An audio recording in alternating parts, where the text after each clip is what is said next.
Hey, what's up everyone? Morey Croson here, and today we're going to be breaking down a 285-pound 4-4-40. This is the newest edition of the performance lab. Reach your individual goals. We don't want to just talk about straight line speed. We also want to talk about your ability to be quick. We break down your video. Let's make you into the quarterback I know you can become. I'm just going to use Tomiwa for his name here just to make it a little bit easier, and hopefully that ends up being correct. But yeah, he's 285 pounds, just killed it at the combine this last weekend. And there's a lot of defensive linemen that ran super impressive times. I was actually hoping to be able to get somebody that was able to run in the low 4.2s. We did get a 4.27, which we'll do a breakdown on as well. But I think this overall was the most impressive 40-yard dasher we saw. Again, 285 pounds, ran 4.49 officially on the 40. And we can see, and I like doing the breakdowns here for defensive linemen just because now we can get a little bit more in depth into some of the linemen, what they have to be able to do and what they need to be able to achieve, as well as the receivers, defensive backs. We've done a lot of stuff with the receivers, defensive backs. We haven't done as much with the linemen. And so here what we're seeing is really, really great mechanics to start off with, and there's a good amount of separation within the feet. He's in a great position overall where he has that chin tucked, he has that butt down, and does a great job with that first action. We always talk about being able to get the knee down, kind of heel up, and the more I've worked with linemen, the more I've realized how important it is to be able to have that range of motion within that ankle and really the stability within the ankle to be able to absorb as all of the weight is getting shifted onto that leg. And then we can see the leg come through, does a great job landing there, gets right back off the ground in about 0.08 seconds, I want to say, or sorry, 0.18 second.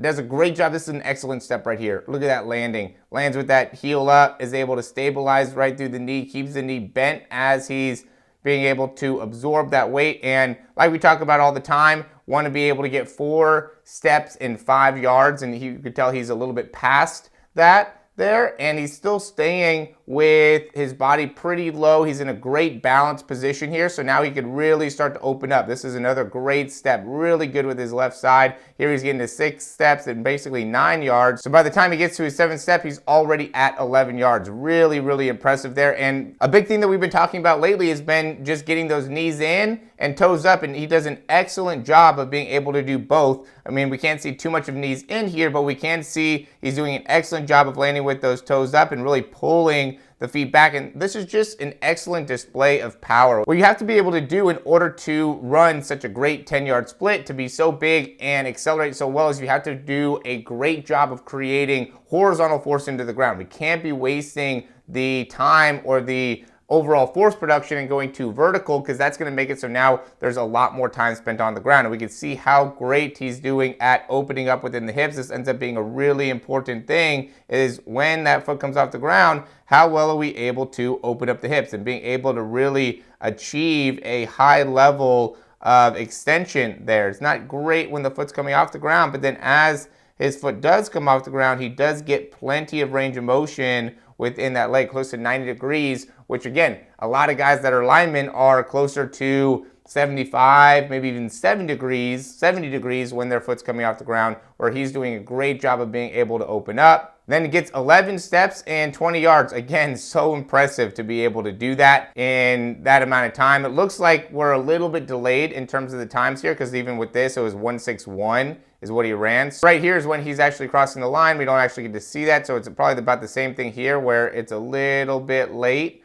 Okay, so he's probably around 2.65, maybe 2.7 in terms of, where he's at this point. And then from here, really good job being able to open up, really good job being able to finish. We can see such an impressive backside mechanics. I mean, great flexibility. And really right here, he kind of lifts up the chin a little bit too much. It's not good to be able to get the chin up so high. He could do a better job of being able to keep his weight forward. I mean, it's got to be hard to be able to really control the legs very well as they're coming back, because there's just so much force, so much weight going backwards. So just being able to get the heels up and back through is, again, a very impressive feat for him to be able to achieve. So, him running 4.5 is just a great example of somebody that is able to control their body very, very well, able to really understand the fundamentals of acceleration. That's, at the end of the day, the main thing that really impresses me here is, like, he just has such great acceleration mechanics, and from there ends up being able to hold his top speed. Even if he just ran this 161 at the 10, it would be very impressive. But the fact that he was able to continue to accelerate here and, again, get great control of his backside mechanics, great control of his feet as they're coming up behind him,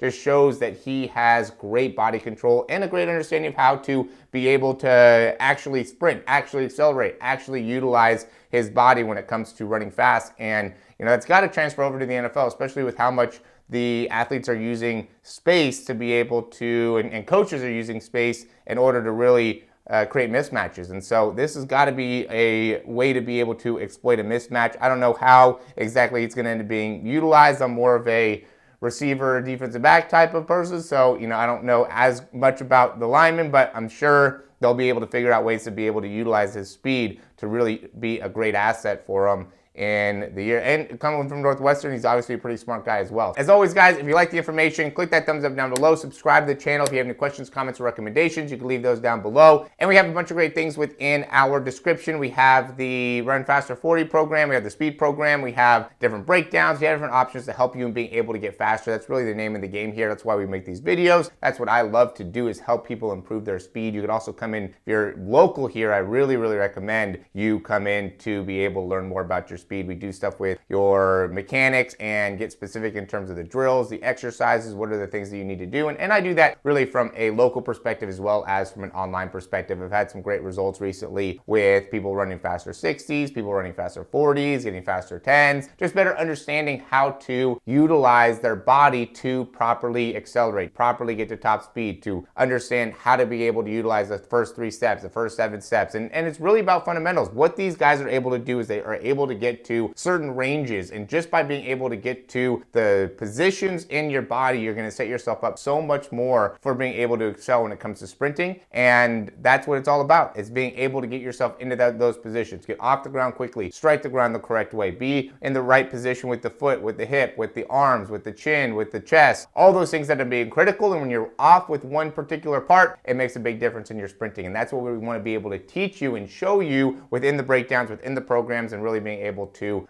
connect and ask questions and show you exactly what it is that you need to do in order to run faster. So as always, guys, thanks for watching. Like, subscribe. We'll talk to you soon.